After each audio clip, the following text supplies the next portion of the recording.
target ibadat kita? Redha Allah. Bagaimana kita nak dapat redha Allah kalau dalam masa kita beribadat kita buat juga benda yang Allah tak redha? Beribadat tapi dalam masa yang sama buat juga benda yang Allah tidak redha. Macam mana nak dapat redha Allah? Contohnya semayang, puasa, mengaji, berdengki, mengumpat.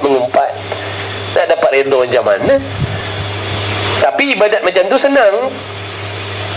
Ibadat macam tu senang. Tapi nak berpantang dalam ibadat tu yang payah. Nak jaga pantang lidah ni. Jangan cerita dosa orang, jangan cerita maksiat orang. Oh, tu payah. Sebab itulah dia ibadat yang sebenar. Jadi setidak-tidaknya bila kita mengaji kita boleh tengok diri kita. Adakah cara kita beribadat tu dah masuk dalam golongan sebenar ataupun tidak sebenar lagi? Jadi di situ kita boleh muhasabah. Oh, jauh lagi. Oh, tak boleh lagi ni. Kalau aku mati bahaya ni kalau macam ni. Aku kena usaha cepat-cepat ni, kena baiki ni. Sebab cara aku beribadat ni cara yang tidak sebenar ni. Umur dah banyak dah. Tak tahu tinggal lagi. Peruntukan umur tak tahu berapa hari lagi yang tinggal. Yang dah habis banyak dah. Ingatkan dah sebenar buat ibadat. Belum sebenar lagi. Selama ni kita ditipu oleh nafsu je. Berasa macam dah sebenar beribadat. Itu yang menjadikan hamba tadi di dalam hatinya ada sifat al-aman. Berasa aman, damai, berasa dah selamat, berasa dah tenteram. Kalau Allah nak ambil nyawa, ambil lah. Sebab apa? Berasa sebenar dah beribadat. Tapi bila dia belajar, bila dia selam, bila dia mengaji, ambil tahu tentang selok belok ibadat yang sebenar, baru nampak diri tu jauh sangat-sangat lagi. Macam mana ni kalau mati ni? Padahal dalam keadaan ibadat kita belum sebenar lagi. Macam mana kita mati ni? Payah jalan ibadat ni. Payah. Kalau senang, ramai orang mengaji, ramai orang sembahyang. Susah. Susah nak buat taat ni, susah. Nak buat maksiat tak susah. Maksiat ni tak ada halangan. Yang nak buat taat ni pasti ada halangan. Nak buat benda yang Allah redha pasti ada halangan, pasti ada gangguan. Tapi kalau nak buat benda lara, benda sia-sia, benda haram, itu tak ada larangan, itu tak ada halangan, itu tak ada gangguan. Mudah aja kita nak buat. Mudah je nak buat. Tapi kalau contohnya kita tak mengaji, senang tak mengaji? Senang, mana ada berlawan? Ada tak berlawan kalau tak nak mengaji? Ada tak berlawan? Mana ada. Tapi bila nak pergi mengaji, kena berlawan. Ini datang, itu datang, ini datang, itu datang. Tapi kalau tak mengaji, tak ada lawan apa pun. Relax. Nak semayang, berlawan. Kalau tak semayang, tak payah berlawan. Tak nak semayang, tak payah berlawan. Memang muafakat nafsu. Nak tutup aurat dengan sempurna, kena berlawan. Tapi kalau nak tutup aurat dengan tak sempurna, tak payah berlawan. Jadi payah ni. Jangan kita ingat ibadat yang betul-betul tu senang. Dah tidak senang. Tak senang. Berapa orang je yang sanggup duduk dalam majlis ilmu? Tak ramai yang sanggup. Tapi ramai yang sanggup beribadat. Menuntut ilmu dengan beribadat, mana lebih susah? Menuntut ilmu lebih susah daripada beribadat. Menuntut ilmu lebih susah daripada ibadat. Ibadat susah dah. Ibadat tu susah dah. Nak semayang, nak puasa, susah dah tu. Nak kena berperang lawan hawa nafsu, setan dan sebagainya dunia. Kalau tak boleh nak buat ibadat. Menuntut ilmu jauh lebih susah daripada tu lagi. Lepas tu kita tengok dalam masjid, kalau maghrib semayang ada 5 saf penuh. Tu imam kata, tuan-tuan, harap tunggu lepas maghrib ni ada kuliah padu ain ni. Tinggal 10 orang nampak tak dah? Tapi ibadat mudah, ramai orang boleh buat. Tapi menuntut ilmu payah. Setan dia tak heran, tuan-tuan. Sahabat-sahabat yang dikasihi oleh Allah Subhanahu Taala, syaitan, iblis nafsu, dia tak kisah, dia tak heran sebanyak apa pun kita boleh beribadat. Tak merisaukan mereka pun. Yang dirisau kalau kita beribadat dengan ilmu. Itu yang dia bimbang. Kalau beribadat tanpa ilmu, dia tak bimbang. Kata Al-Imam Al-Ghazali rahimahullah, seandainya seorang itu boleh beribadat macam malaikat Ibadat dia macam malaikat, tak berhenti, tak penat, tak letih. Tapi ibadat tadi dilakukan tanpa pengetahuan, semuanya itu sia-sia. Jadi seronoklah syaitan. Sebab tu syaitan ni dia seronok. Bila kita tak belajar, dia seronok. Kau nak sembahyang, sembahyanglah. Kau nak haji, gilah. Kau nak umrah, gi. Kau nak wakaf, buat, tak ada masalah. Cuma kau jangan menuntut ilmu je. Sebab kalau kau menuntut ilmu, kau akan tahu selok-belok, tipu daya, perangkap syaitan yang merosakkan amal kamu. Jadi kau boleh buat saja tanpa ada ilmu. Bila kau buat tanpa ilmu, dah tentu kau akan terjebak kepada perkara-perkara yang merosakkan amalan kamu sendiri tanpa kamu sedar. Allah mujulah. Muju Imam Ghazali duk karangkan, duk tulis. Kita tak tahu. Kita tak tahu. Kalau Imam Ghazali tak ceritakan ibadat yang sebenar macam mana, tipu daya macam mana, kita tak tahu. Itu yang kita rasa okey, kita rasa beres dah. Cuba mengaji. Mari kita belajar. Mari kita tilik, kita renung perjalanan ibadat kita atas dunia. Nampak betul.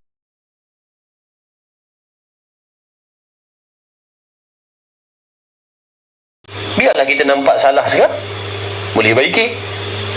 Itulah suruh belajar tadi. Niat kita belajar ni supaya Allah tunjukkan salah kita.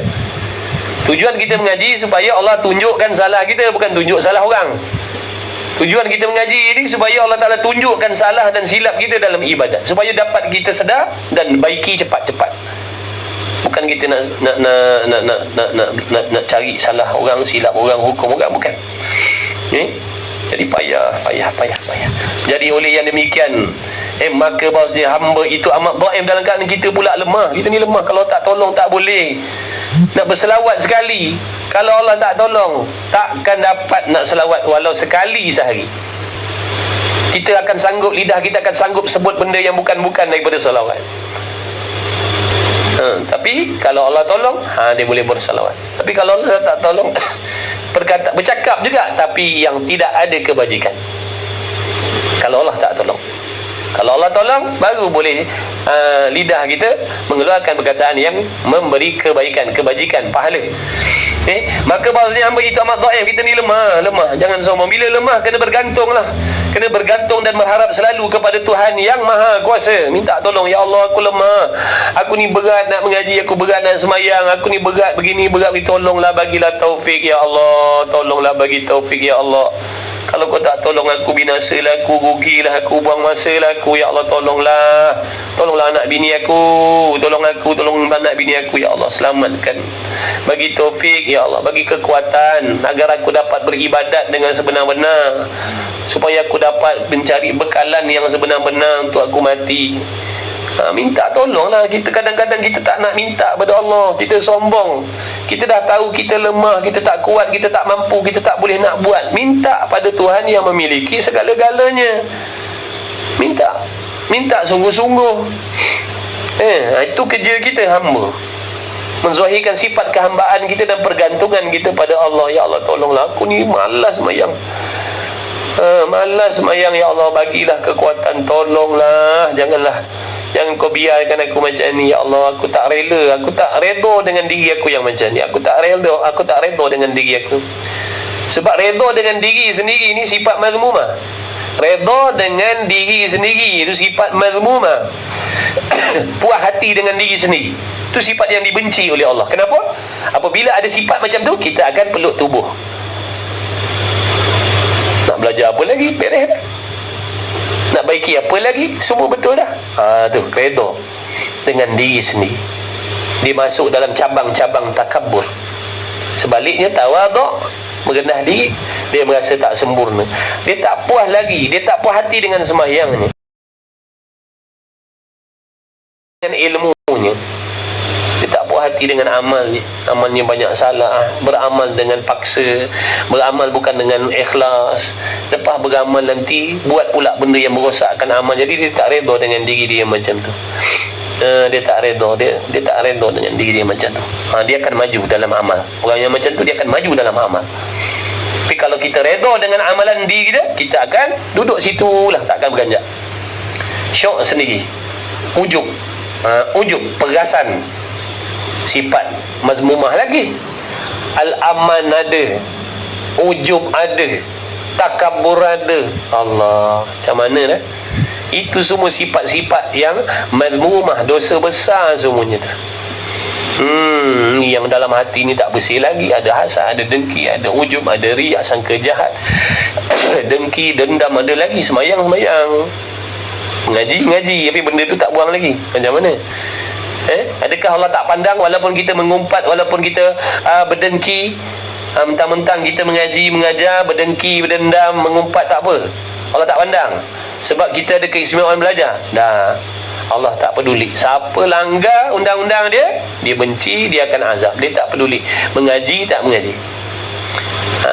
Jangan kita ingat kita dah mengaji ni boleh mengumpat lah. Sebab apa? Kita orang mengaji. Kita mengaji boleh berdengki. Sebab apa boleh berdengki? Kita kan orang belajar pagi potong siang malam, ada kelas. Tapi berdengki apa ada masalah?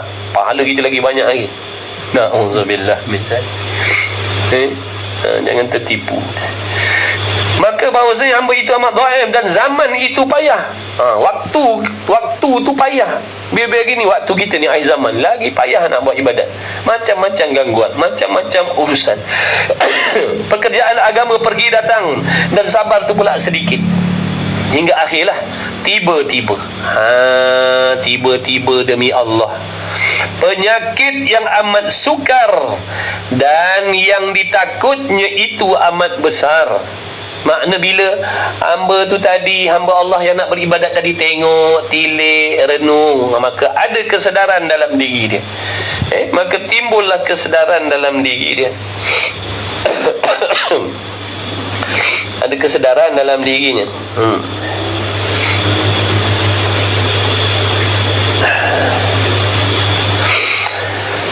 Penyakit yang amat sukar dan yang ditakutnya itu amat besar. Makna perjalanan ibadat ni, perjalanan ibadat yang sebenar-benar ni amat sukar. Amat sukar. Siapa kata ni? Imam Ghazali sendiri kata amat sukar.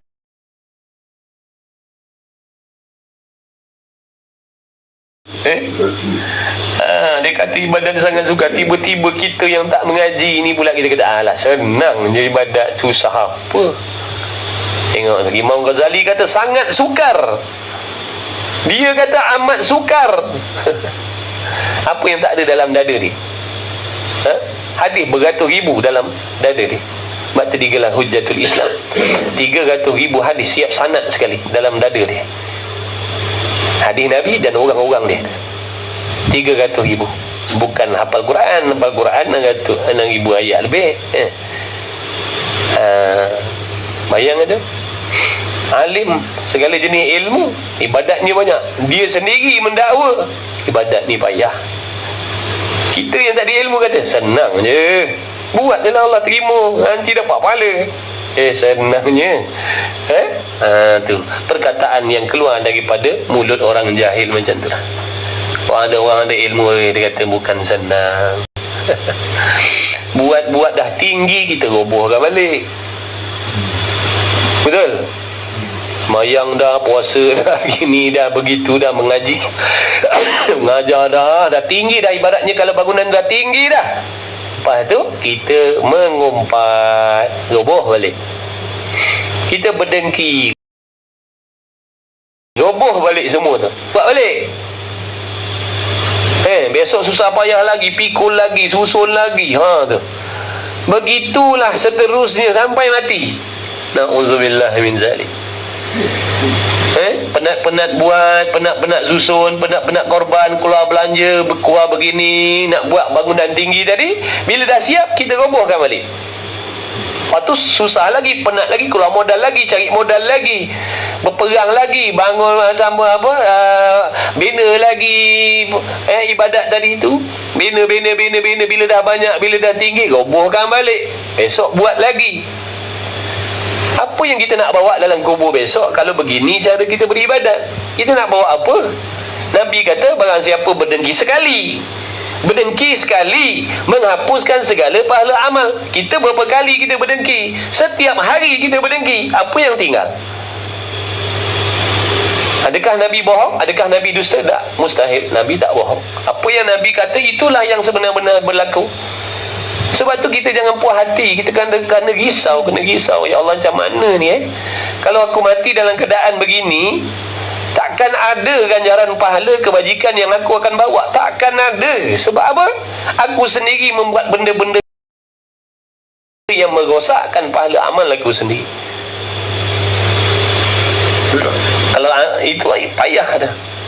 Ibadat yang tak sebenar senang. Macam tadi lah, time mengaji, time sembahyang, time mengumpat, time berdengki, itu senang. Betul tak?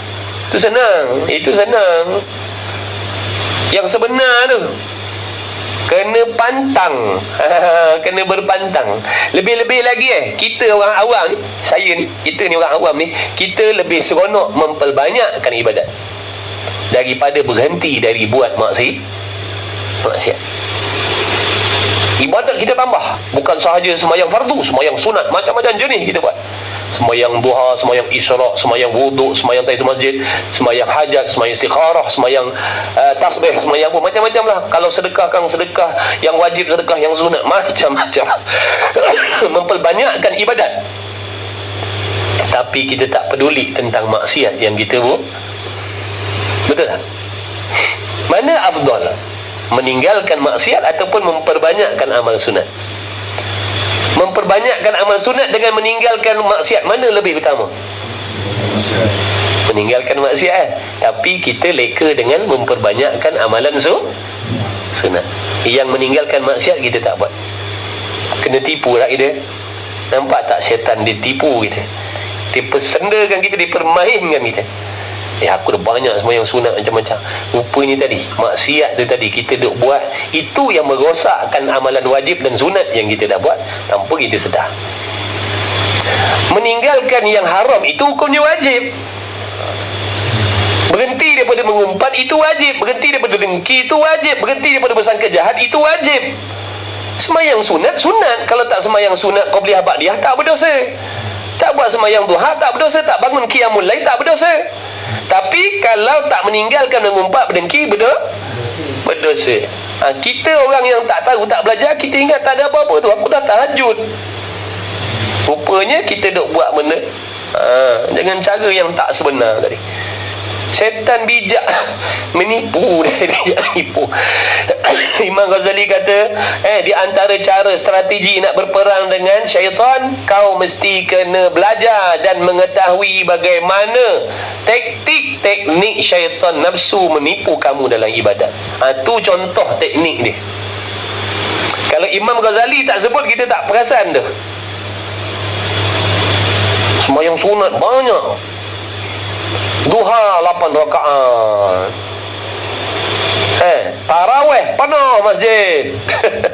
Baguslah tarawih, penuh masjid. Tapi yang buat sembahyang sunat tadilah berdengki tak tinggal, berdendam tak tinggal, mengumpat tak tinggal. Apa jadi dah? Apa jadi dengan amalan sunat yang banyak-banyak buat tadi? Bangun penat-penat, bangun malam mengantuk, lawan mengantuk tahajud tadi, apa jadi?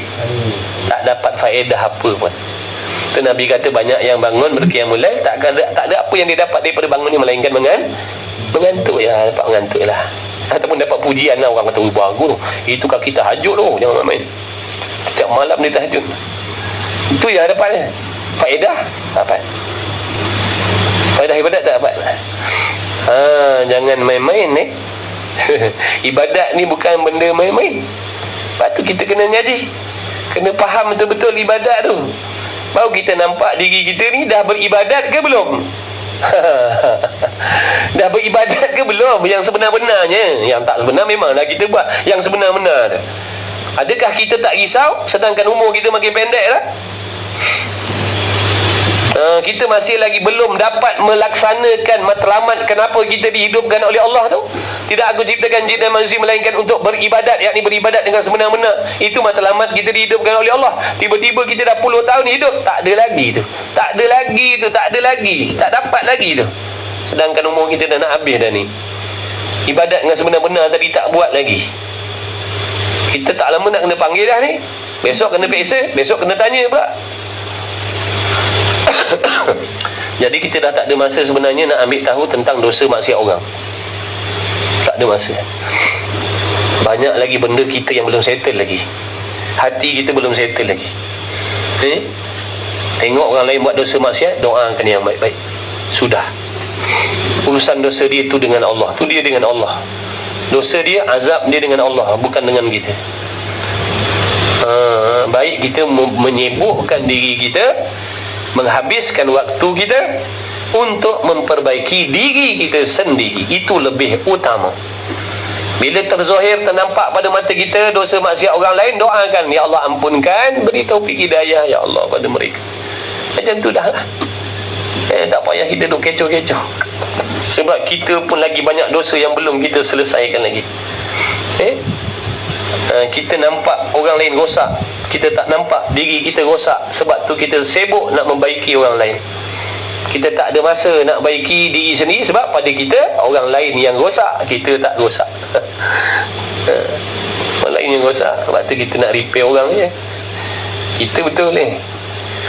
Allah Akbar. Kita ni hidup, kemudian nanti kita mati. Kita bukan hidup dan terus hidup. Kita mati. Tiba-tiba demi Allah penyakit yang amat besar, amat sukar, dan yang ditakutnya itu.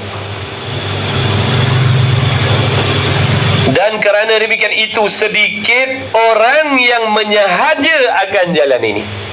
Oleh kerana perjalanan ibadat yang sebenar-benar, yang sebetul-betul ni payah, sukar, banyak dugaan, banyak halangan, banyak kesakitan, penuh dengan air mata contohnya, penuh dengan duka cita. Oleh yang demikian, apa kita dapat saksikan, sedikit sangat orang yang sengaja nak menuju jalan ni. Sikit sangat orang yang sanggup nak lalu dia. Sebab tak tahan dengan payah dia. Imam Ghazali kata, dan kerana demikian itu, sebab kesusahan, kepayahan, kesulitan yang ada di dalam perjalanan ibadat yang sebenar-benar tadi, sedikit orang yang menyahaja akan jalan ini. Sikit je.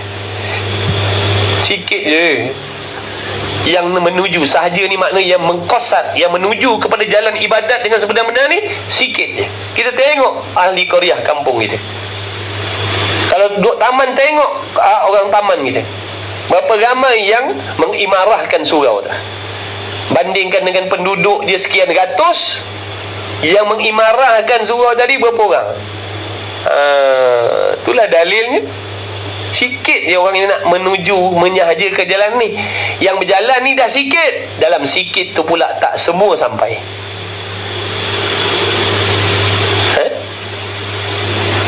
Yang suka rela nak lalui jalan ni sikit, kemudian dalam sikit tu pula tak semuanya sampai matlamat. Ada yang mati tengah jalan, ada yang kena tipu, ada yang sesat dalam perjalanan, ada yang gagal dalam perjalanan, ada yang patah balik, macam-macam lagi. Payah. Dan kerana demikian itu, sedikit orang yang menyahaja akan dia. Sikit. Dah memang itulah jalan dia. Itulah jalan dia. Jalan ibadat memang macam tu. Tak ramai. Kesalahan. Tak ramai. Jalan ibadat tak ramai. Jalan nak syurga tu tak ramai yang lalui jalan tu. Sebab jalan tu penuh dengan sakit.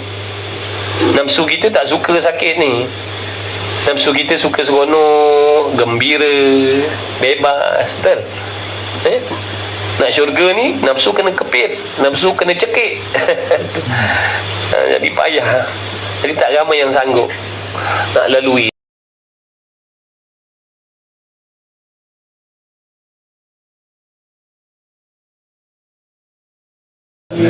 Dan kita, anak bini kita pun turut dipilih oleh Allah. Kawan-kawan kita semua tak terkecuali. Ini tak mustahil bila Allah bagi taufik. Tak mustahil. Tak mustahil. Lepas tu kita kena duduk dalam kumpulan, baru kita ada kekuatan. Kawan-kawan boleh tolong ingatkan. Kalau kita lemah, lesu, malah, ada kawan-kawan bagi semangat. Perlu kena ada duduk dalam kumpulan. Jangan seorang-seorang. Sebab kita tak kuat nak lawan syaitan nafsu tu, tipu daya dia dahsyat kuat. Kalau kita duduk seorang-seorang, nanti kita kena terekam dengan setan. Setan ni dia macam rimau. Dia suka makan kambing yang duduk sekor-sekor bawah pokok. Kalau kambing duduk dalam kumpulan, dia tak kacau. Kalau kambing jenis sombong duduk sekor-sekor, memang kena faham lah jawab. Maksudnya, kalau kita nak dekat dengan Allah ni, peringkat awal pun kena duduk dalam kumpulan, kena jamaah. Jangan duduk seorang. Lama kan hilang, lesap, tak tahu ke mana dah. Sebab duduk seorang tu, tipu daya setan tu banyak. Dan kerana demikian itu, sedikit orang yang menyahajakan jalan ini, dan sedikit dan terlebih kuranglah daripada orang yang mengkosatkan dia. Orang yang ada tujuan nak beribadat ni, betul-betul atas dunia ni, siapakah orang yang betul tujuan hidup dia ibadat? Sikit. Tujuan hidup atas dunia senang, mewah, kaya, seronok. Ibadat ni duduk belakang sekali. Dah terbalik dah. Matlamat utama kita Allah hidupkan tu, tidak aku ciptakan jin dan manusia melainkan supaya beribadat. Tu nombor satu. Tiba-tiba bila kita dah terpesona, terpedaya dengan kelazatan, kenikmatan, keindahan, hiburan entah dunia macam-macam jenis Allah jadikan, kita leka, kita lupa lalai. Lalu matlamat yang nombor satu, tujuan nombor satu kita dihidupkan tadi, kita ambil, kita letak paling belakang sekali. Yang sambilan-sambilan tadi tu kita jadikan keutamaan.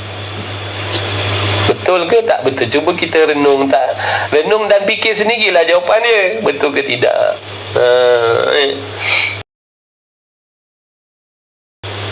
Ibadat nombor satu sebenarnya. Tapi pada kita, ibadat tu nantilah. Senang-senang nanti buatlah. Lapang-lapang nanti buat, ada masa buatlah. Bila sebut ibadat, dia sangkut paut dengan ilmu. Ibadat takkan ada melainkan ada ilmu dulu. Yang beribadat tanpa ilmu, ibadat tu tak sah. Nampak tak? Jadi orang yang dah membelakangkan ibadat tadi, sebab tu ilmu dijadikan sambilan. Ilmu ni jadi sambil-sambil. Sebab bukan matlamat utama dia nak beribadat. Matlamat utama dia nak senang, nak mewah. Ikutkan nafsu. Nafsu nak apa? Nak senang. Nafsu nak apa? Nak mewah. Nafsu apa? Nak kaya. Nafsu nak apa? Nak seronok. Diikutkan benda-benda tu dulu. Nanti ada masa baru ibadat. Na'udzubillah min zalik. Kita dah dipusingkan, dah dipedayakan oleh nafsu kita sendiri. Dan syaitan dari yang bekerjasama dengan nafsu tadi, dia bekerjasama memusingkan kita, sehingga dah lari matlamat kehidupan kita dah. Matlamat kehidupan kita ibadat. Kesenangan yang kita cari adalah kesenangan akhirat. Kesenangan dunia ni itu bukan matlamat utama. Itu sambil, itu samping. Beribadatlah sungguh-sungguh, sampingan, samping-samping. Di samping itu, ambillah kenikmatan atas dunia ni, ambillah keriangan atas dunia ni, ambillah keseronokan atas dunia ni. Samping supaya tak bosan dalam ibadat. Tapi ibadat tu nombor satu. Ni terbalik dah. Keseronokan nombor satu, ibadat tu nanti-nanti lah. Ada masa barulah. Betulkan balik. Semak balik qasad kita tu. Qasad ni makna tujuan hidup. Tengok, tanya balik pada diri kita, apa tujuan aku hidup? Kena tanya, apa tujuan aku hidup? Tanya nafsu kita tu, apa tujuan aku hidup? Pasti ada jawapan. Taat, ibadat, ataupun ikut nafsu nak berseronok atas dunia. Mesti ada jawapan salah satu. Jawapan dia, fikirlah sendiri.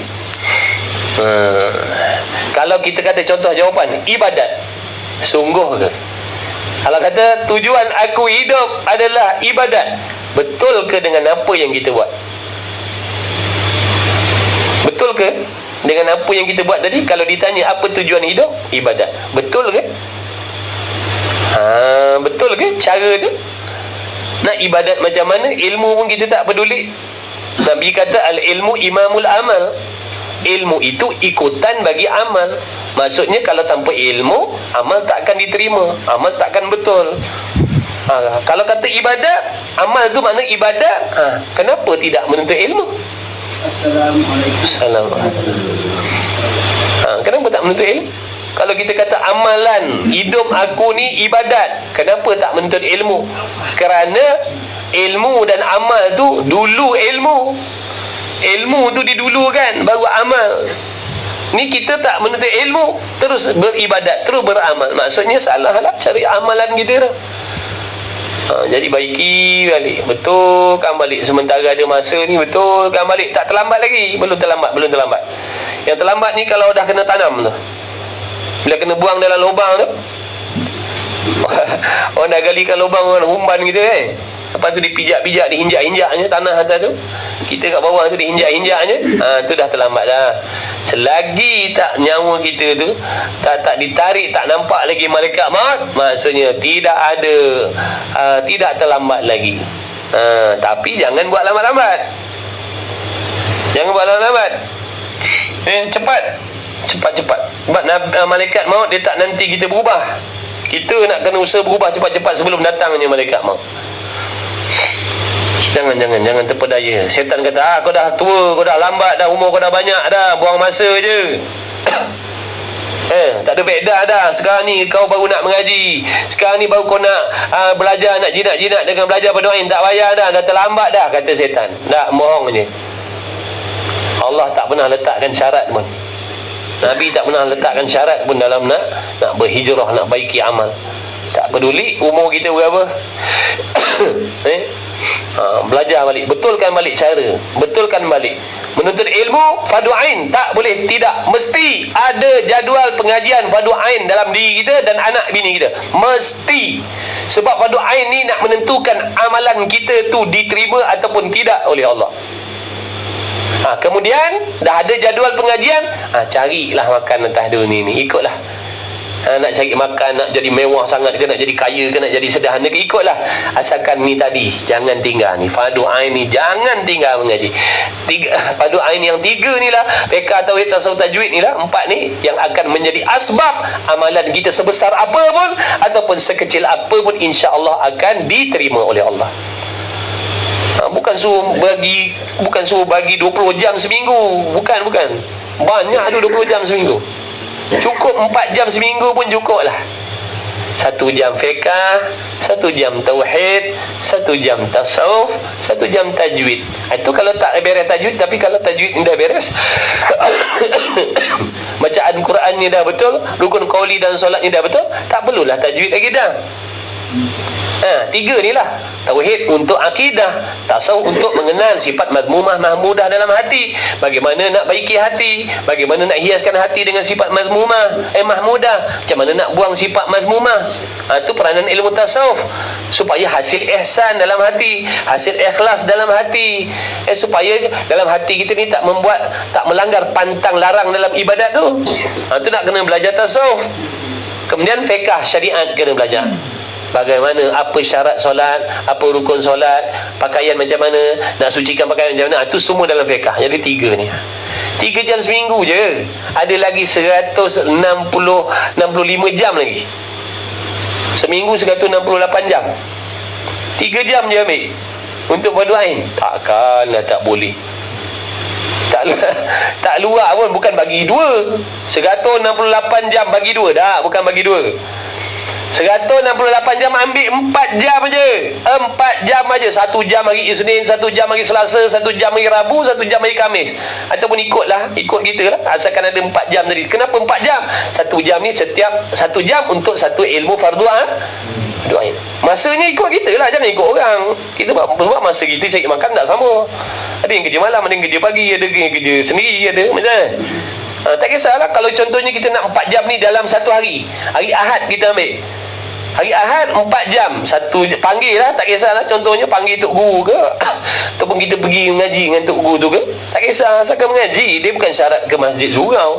Mengaji, tak peduli sama ada kita pergi cari guru ataupun guru kita panggil datang rumah kita ataupun di masjid surau, tak peduli. Asalkan mengaji. Jadi contoh hari Ahad. Hari Ahad kita ambil 4 jam. Daripada lepas subuh, contohlah pukul 8.30, 8.30, 9.30, 10.30, 11.30, 12.30 sampai rapat ke Zuhur. Maknanya dapat belajar 4 ilmu fardu ain. Besok minggu depan hari Ahad belajar lagi. Nanti minggu depan satu lagi hari Ahad belajar lagi. Lama-lama beres lah. Contohnya hari Isnin tak dapat, Selasa, Rabu, Khamis, Jumaat, Sabtu tak dapat sebab sibuk dengan urusan apa. Ni Ahad tu ambil 4 jam. Ataupun ambil 1 jam hari-hari lain lah, ikutlah. Pandai-pandai lah, kadang lagi pandai atur masa. Tu contoh saya nak bagi. Tak apa, lepas tu nak cari makan, nak meniaga, ikutlah. Nak overtime, cari part time, tak peduli, buatlah. Allah kan larang benda-benda tu. Yang Allah benci, cari benda-benda tu jadi asbab tak belajar 4 ni. Ini yang Allah benci. Ini yang Allah larang. Ini yang tak betul. Ini yang tak kenanya. Kerja overtime, part time, tak ada masa nak belajar 4 ni. Ni yang salah, ini yang silap. Tu je silap dia. Jadi kalau dulu tak ada, sekarang usahakan biar ada 4 jam ni fardu ain. Lepas tu niagalah, bekerjalah macam biasa, ikutlah. Sebab 4 benda ni lah tempat kita nak mengetahui amalan kita betul ataupun salah, apa yang perlu kita buat, apa yang perlu kita tinggalkan ni. 4 ilmu ni. Aku apa dah? Lempengan tutup lah. Order lah dulu. Kesejuk pula kan? Atas kuali dia. Okey, baik. Dengan dah order dah tadi pukul 9 dah, sejuk lah. Orang kan panas-panas je. Makna sampai dah ada atas meja. Sejuk, sedap lah. Sampai dah ada atas meja. Ni demam-demam sedap ni makan lempeng ni. Panas-panas. So kambing ni bang? Tak ada Lempeng ni. Nanti Lempeng kelapa. kena buat tu sup kambing ada. Nanti request sup kambing ni. Kemudian dan orang yang menjalani akan dia.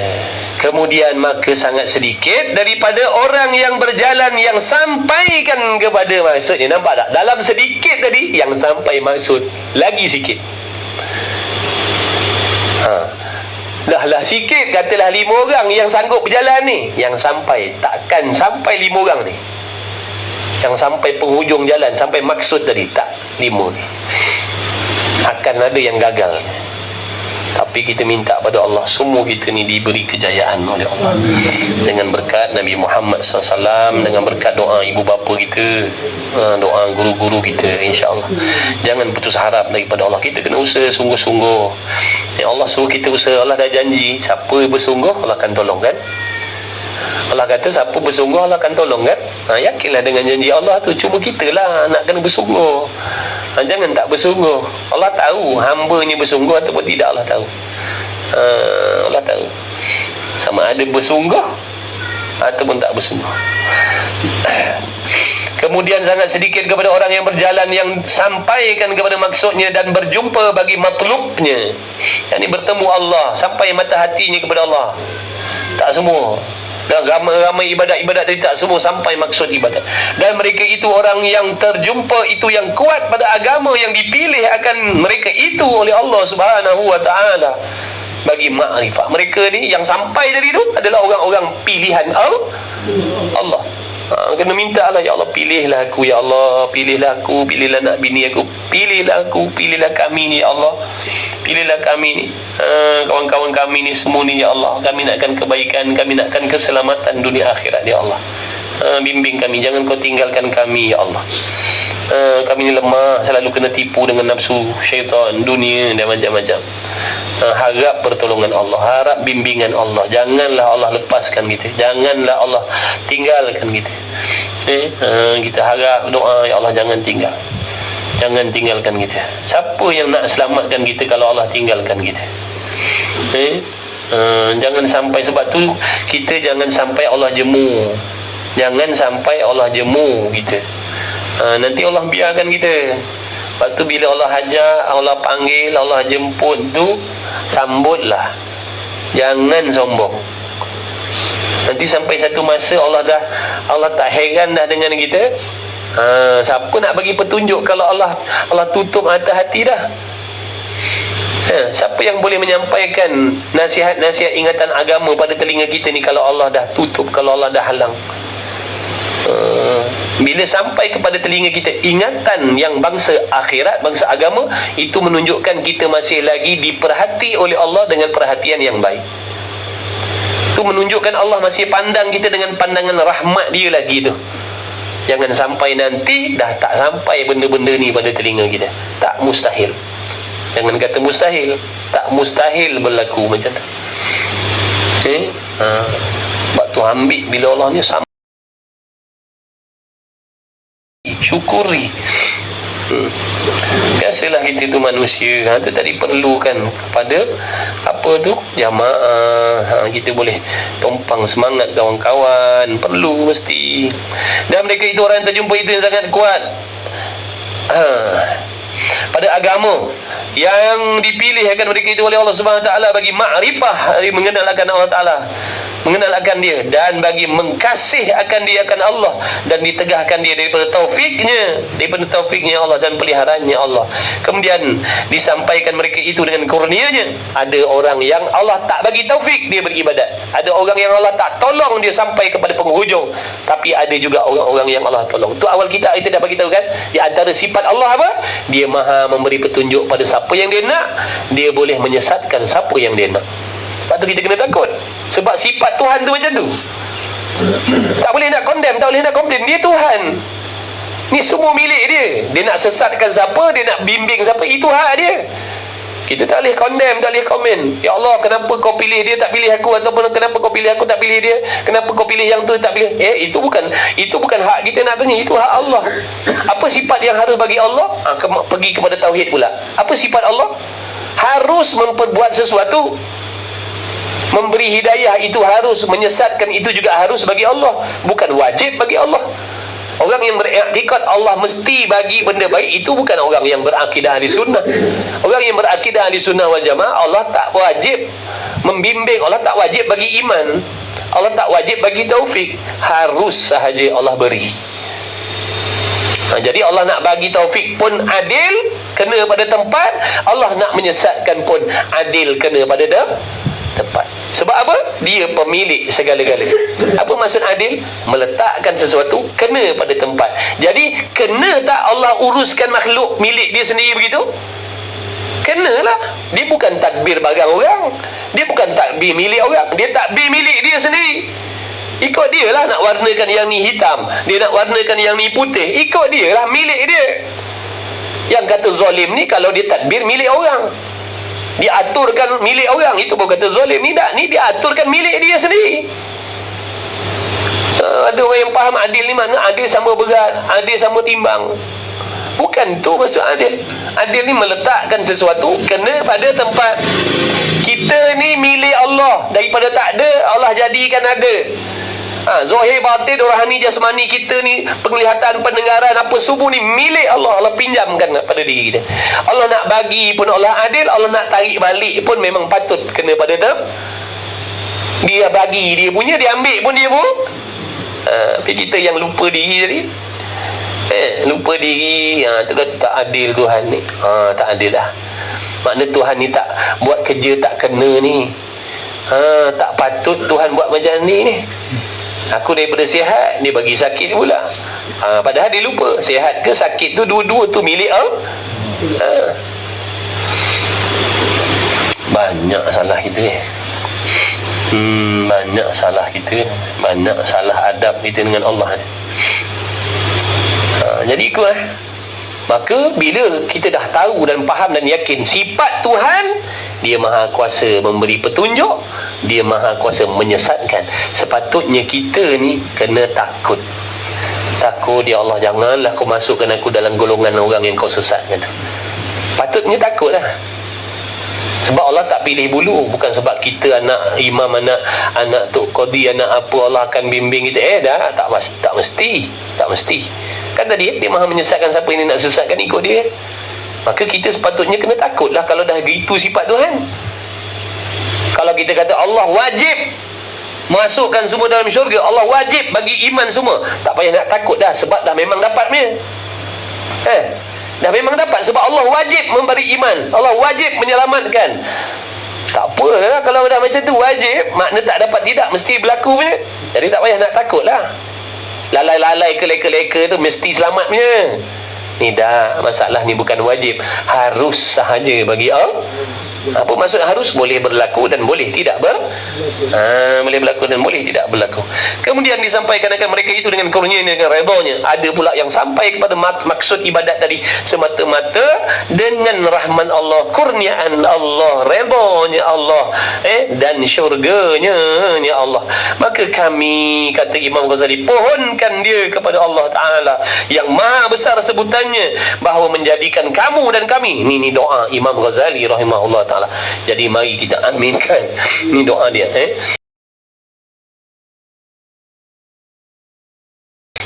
Besar sebutannya bahawa menjadikan kamu dan kami daripada mereka yang beroleh kemenangan dengan rahmatnya. Allahumma amin ya rabbal alamin. Ini doa Imam Ghazali. Mudah-mudahan ya Allah, dalam keadaan demikian, ada orang yang kuasa kau sesatkan, ada orang kuasa yang kau kuasa memberi pertolongan sehingga mereka itu sampai kepada maksud ibadat, maka pilihlah kami ni, masukkan kami ni dalam golongan orang-orang yang kau beri pertolongan sehingga sampai kepada maksud ibadat itu tadi. Amin ya rabbal alamin. Juga lebih 3 minit, minta maaf janji 10:30, lebih 3 minit. Biasa kita balik 11:30 kan. Kini awal lah ni. Tak suka ke balik awal? Macam pelik je. Setan juga tak? Setan juga tak? Allah. Kan kalau sekolah dulu biasa balik pukul 2, tiba-tiba loceng bunyi awal pukul 12. Ibu pengumuman kata hari ni murid balik awal. Seronok je. Ni mengaji balik awal tak suka pula dah. Kan pelik tu. Patut Yahoo lah. InsyaAllah, mudah-mudahan sahabat-sahabat sekalian rahimakumullah, alhamdulillah, kita hadir ni pun semata-mata limpah rahmat Allah. Allah yang pilih kita, Allah yang pilih nama-nama kita.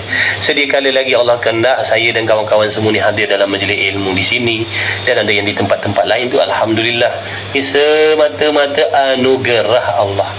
Padahal Allah Maha Kuasa melupakan kita, Allah Maha Kuasa meninggalkan kita. Allah tak nak pilih kita. Sampai bila-bila duduk dalam majlis ilmu, Allah Maha Kuasa. Cuba kita bayangkan untuk masa akan datang, kalau tak pilih, Allah tak pilih dah kita, Allah tak gerakkan dah hati kita daripada seronok mengaji jadi jemu, jadi menyampah, jadi meluat, jadi menyirap nak belajar, kemudian Allah tak bagi pertolongan. Tak mustahil. Kalau hari ni sekarang kita boleh duduk dalam majlis ilmu, tak mustahil esok lusa kita tinggalkan. Tapi kita harap, sebab tu kita kena harap, sebab kita ni berhajat kepada Allah selalu. Harap Allah bagi taufik, nak semayang, nak mengaji, apa sajalah, harap pertolongan Allah kan. Iftiqaru ilaihi ma siwahu, kita ni sentiasa berkehendak, berhajat, bergantung kepada Allah dalam apa jua hal sekali, kadang sekalipun ibadat ataupun nak menjalani kehidupan kita sehari-hari, berhajat kepada pertolongan Allah.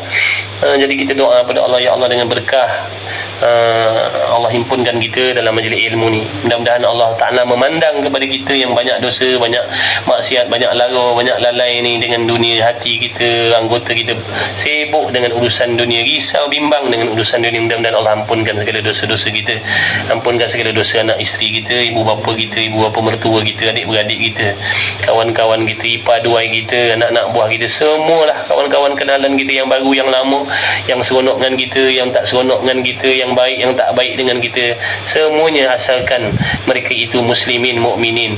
Mudah-mudahan Allah ampunkan segala dosa-dosa, dan Allah Ta'ala beri kita semua, bimbing kita semua, beri taufik hidayah, pertolongan. Mudah-mudahan kita sentiasa, selalu, seringkali dijemput, dipilih oleh Allah menjadi penuntut ilmu yang duduk hadir di dalam taman-taman syurga, insya-Allah. Mudah-mudahan kita memperolehi apa yang dijanjikan oleh Allah Subhanahu Wa Ta'ala, dipermudahkan jalan masuk syurga, diselamatkan daripada dibakar oleh api neraka, nanti husnul khatimah, matinya syahid. InsyaAllah, mudah-mudahan Allah Ta'ala lahirkan di kalangan kita keturunan anak-anak yang soleh, yang soleha. Mudah-mudahan ada di kalangan kita nanti keturunan kita yang menjadi wali-waliullah. Mudah-mudahan mudah-mudahan Allah Ta'ala memberikan kebaikan, kejayaan pada anak-anak kita yang sedang belajar. Mudah-mudahan Allah beri kejayaan, menjadikan anak-anak yang soleh berjaya dunia dan akhirat. Yang suami, mudah-mudahan dijadikan suami yang penuh kasih sayang, yang bertanggungjawab, yang bertakwa kepada Allah. Yang isteri, mudah-mudahan Allah Ta'ala memberi taufik menjadi isteri yang solehah, yang taat pada suami kerana Allah Subhanahu Wa Ta'ala, menjadi ibu yang mithali, yang mendidik anak-anak dengan akhlak yang baik, akhlak yang mulia. Mudah-mudahan Allah Subhanahu Wa Ta'ala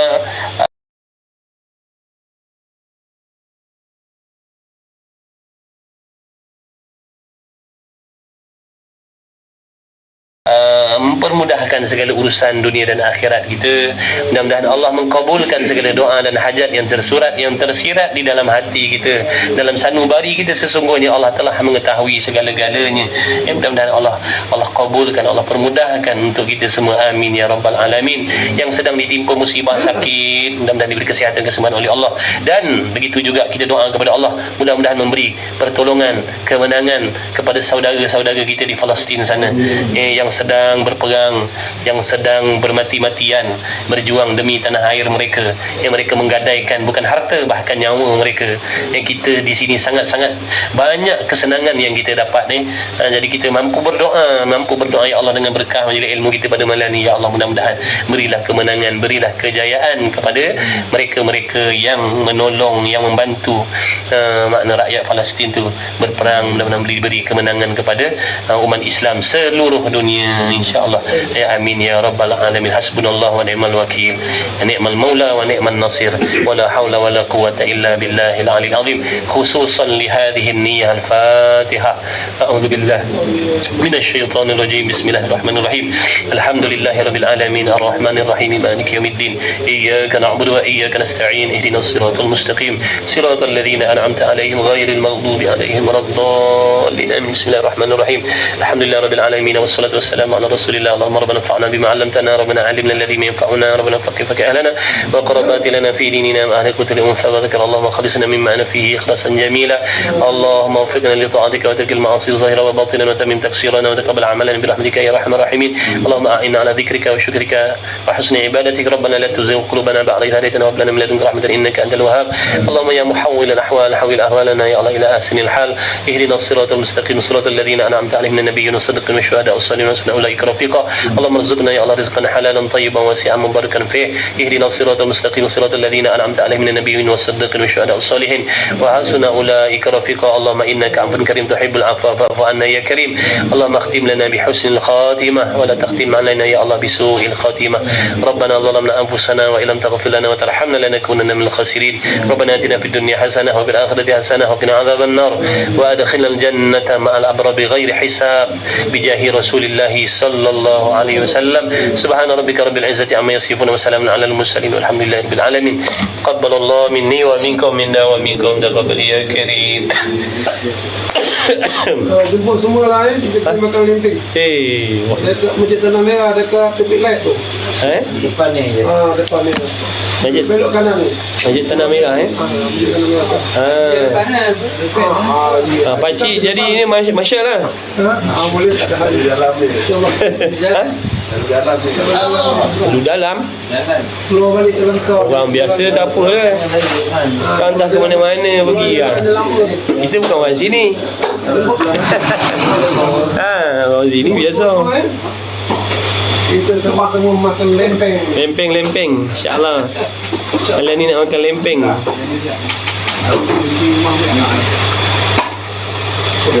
Tambah lah. InsyaAllah. Terima kasih semua. Alhamdulillah. Pada kaki juga. Dia biasa tuan halal balik kan. Ada soleh. Soleh. Yuk. Kau rumah guna bahasa dulu tadi duduk lampu dia tu. Lempengnya. Bang, apa dia punya kuah apa bang? Lempeng kuah apa? Kuah kari, kuah masak asam, Kari ada, masak asam ada? sambal. Oh, sedap ni sahabat ni. Tak boleh lengah-lengah ni Ini tak boleh lengah ni. Apa benda tu? Ulas sikit. Ya, kecuali isteri yang soleha milik dunia dan akhirat. Nanti insya-Allah. Nanti kita ulas. Siapa ya? Muhammad. Di mana? Sidang. Sidang. Din aja. Boleh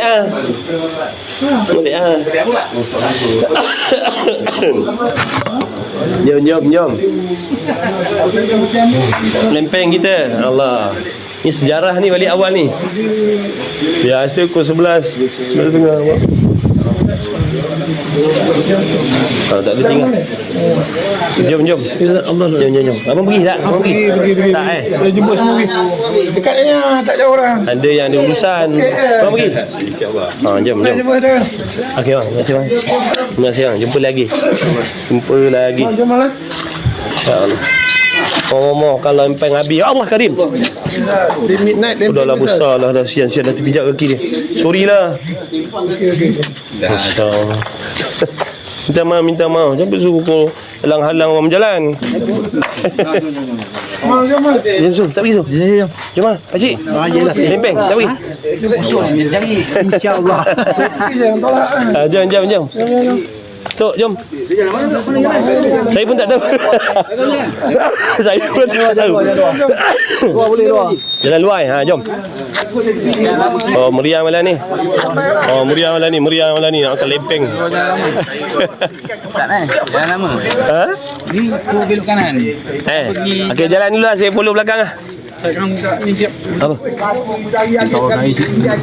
Anak? Kali ketiga dia nampak. Nampak rumah aduh. Air dia tu macam tak ada. Tahu budak. Sekarang lah. Imam kamu pergi sini. Tak tahu.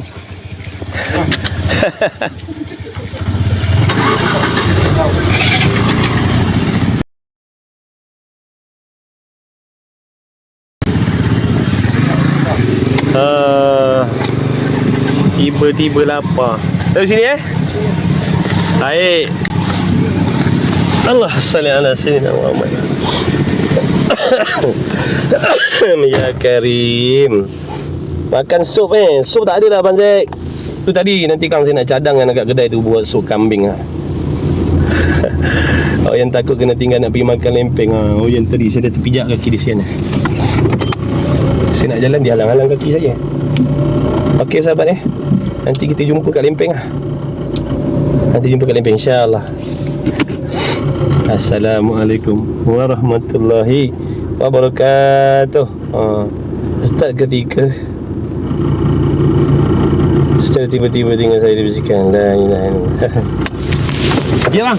Ustaz dah subuh minggu ni. Minggu ni lah kan? Kita minggu bulan